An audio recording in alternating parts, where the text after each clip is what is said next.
अस्सलाम वालेकुम नाज़रीन।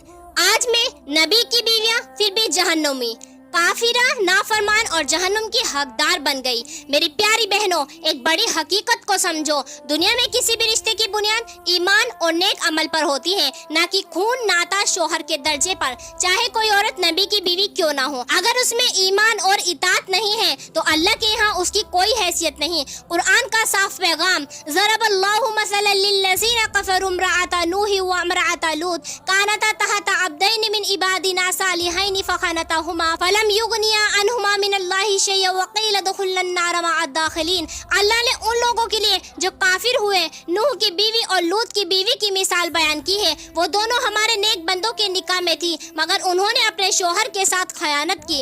यह आयत हमें बताती है कि हजरत नूह अलैहिस्सलाम और हजरत लूत अलैहिस्सलाम की बीवियां नबी की बीवियां होते हुए भी काफिरा, नाफरमान और जहन्नुम की हकदार बन गई। उन्होंने अपने शोहर की ताअत नहीं की बल्कि उनके खिलाफ चली। नबी का घर भी नहीं बचा। सोचिए, जब अल्लाह के नबी की बीवियां अगर नाफरमानी करे तो अल्लाह उन्हें भी नहीं छोड़ता, तो हम तो फिर किस खेत की मूली है।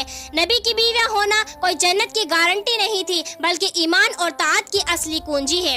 एक और हकीकत, औरतों की बड़ी तादाद जहन्नुम में होगी। हदीस, रायतुन नारा फइज़ा अक्सरू अहलिहा निसा, मैंने जहन्नुम को देखा और पाया कि उसमें ज्यादातर औरतें हैं। रसूलुल्लाह सल्लल्लाहु अलैहि वसल्लम ने वजह भी बताई, क्योंकि वो बहुत ज्यादा लानत करती है और अपने शोहर की नाशुक्री करती है।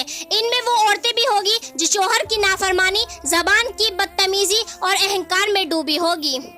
आज की बहनों के लिए सबक, ए मेरी बहनों, अगर तुम चाहती हो कि सिर ढक लेना या बस नमाज पढ़ लेना ही काफी है तो दोबारा सोचो। अगर तुम्हारा अखलाक, जबान, शोहर के साथ सुलूक और दिल का ईमान कमजोर है तो सोचो कहीं हम भी उन औरतों की कतार में तो नहीं। तुम्हारा रिश्ता किसी नेक शख्स से हो या दीनदार घर में पैदा होना, ये जन्नत की जमानत नहीं। जब तक तुम खुद नेकी, तौबा और अल्लाह की इताअत को नहीं अपनाओगी तब तक ना बच सकोगी। अंजाम जहन्नुम। जिस औरत ने अल्लाह और उसके रसूल सल्लल्लाहु अलैहि वसल्लम के हुक्मों को ठुकराया, जो बीवी बनकर शोहर का हक अदा न कर सकी, जो बेटी बनकर बाप को शर्मिंदा करती रही और जो माँ बनकर औलाद को दीन से दूर ले गई, उसका ठिकाना जहन्नुम है, चाहे वो नबी की बीवी ही क्यों ना हो।